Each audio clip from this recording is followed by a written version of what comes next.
It's January on the farm. I'm in zone 9.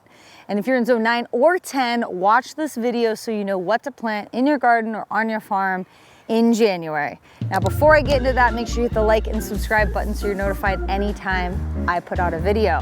All right, I'm Bridget with San Diego Seed Company. We're on my farm. It's January, and I want you to be growing every single month out of the year, especially if you're in zone 9 and 10, because it's so easy. So let's talk about what you can grow right now. So if you take a peek at our garden right now, we've got tons of stuff growing. We've got broccoli, cabbage, cauliflower, radishes, beets, I mean, you name it, we've got it growing right now. And one of the ways that we can grow so happily in January is row cover. I talk about it all the time. So there is a difference between the two white fabrics that you're looking at right now.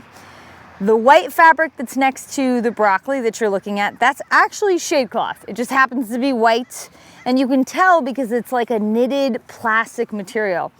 We have that left from when we started these broccoli plants in August. Very hot when we started them, so we had to protect them from the heat. Now, row cover is different in that it actually protects plants from the cold. So we have row cover available, and we cover up our crops as we need to in case we get some really crazy cold weather out here. We can make sure they don't die from frost. So row cover is amazing no matter where you are, whether you're in zone 9 or 10 or if you're in zone 2. Row cover is a fabulous crop extending technique that farmers use that I think is totally applicable to any grower on any scale, gardener or farmer. So check it out. We've got it on our website, an amazing product. So what are we growing right now on the farm? Well, we've got tons of stuff, and I have this nifty little board to talk about what you can grow in January in zone 9 and 10. So all of your root crops, so beets, radishes, carrots, I didn't even put turnips on there. That is definitely a root crop that you can grow during January in zone 9 and 10. All of your greens, so collards, spinach, lettuce, lettuce mixes, mesclun mix, any leafy green that you eat will grow perfectly well during this time of the year. If you are at a higher elevation where maybe you get colder temperatures or snow, again, row cover makes all the difference. Brassicas, so broccoli, cabbage, cauliflower, we have all 3 of those growing on our farm right now. Now, we actually planted those in August. They're growing happily right now, but if I wanted more of them, I would succession plant them now so that I constantly have broccoli, cabbage, and cauliflower to harvest all throughout the spring versus having to harvest them all at once, right? So other crops that you can do, peas, green onions. Notice that I didn't mention bulbing onions. That's because typically bulbing onions are actually started in August, September, because you want them to have a maximum amount of growing time. If you start bulbing onions, at least from seed right now, it's a little too late to actually get a nice big bulb. But green onions, scallions, spring onions, totally time. You can do plenty of those. Favas, I'm actually standing in front of a beautiful row of favas right now. Parsley, fennel, cilantro, and more. And the reason why I have more is because I ran out of room on here. But if you were in zone 9 and 10, we have a calendar for you that will give you exactly what you can grow in our climate month by month. So if you actually just turn to January, you'll actually see we've got everything listed here. And what's really cool too is I have succession plants. So we have little asterisks that tell you whether or not you're planting it for the first time or whether or not you're likely planting it for the 3rd, 4th, 5th time.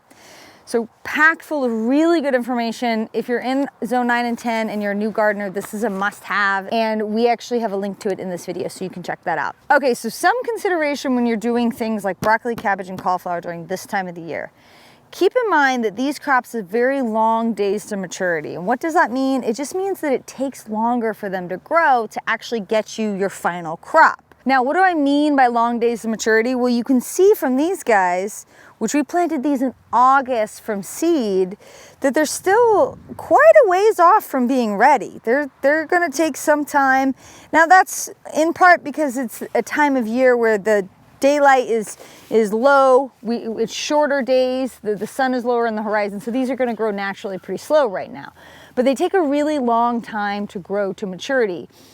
For example, in contrast, like radishes take 30 days. So these take a long time to mature, so if you plant them from seed now in January, just bear that in mind. Maybe look at the calendar, count out how many months until they're ready, because they might start to impede on your spring space. If you're a limited space gardener, that might be something to take into consideration.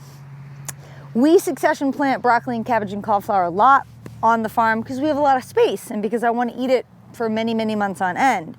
For you as a home gardener space, you know, maybe that's not feasible because you want to get your spring tomatoes in as early as, you know, middle of March. These guys might not be ready by then. So that's something to consider. So in contrast to broccoli, cabbage, and cauliflower that take a really long time to grow, is something like lettuce. Super quick growing, or radishes, super quick growing crops. You can succession plant these many, many, many times over, harvest as much as you want. I mean, lettuce is a great crop because fresh from the garden, it's amazing. And it can keep in your garden during the cool time of the year perfectly well. So every time dinner rolls around, you can come out here and basically go grocery shopping for free. Well, I know it's not really free because you spend all the time and labor and energy and seeds and that adds up, but that's not the point. It feels so good to harvest lettuce from your garden, and so you can do that very easily during January. Radishes, broccoli, cabbage, spinach, favas, all of those crops are very easy to grow during this time of the year in zone 9 and 10. What's the point of this video? It's to show you that you can grow year-round in zone 9 and 10.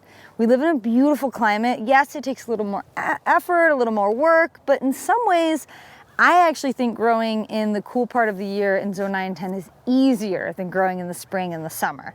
All you need to know is take care of your crops, use row cover if it's gonna get really cold, make sure you irrigate regularly like you would in any time of the year, and plant seasonally appropriate crops.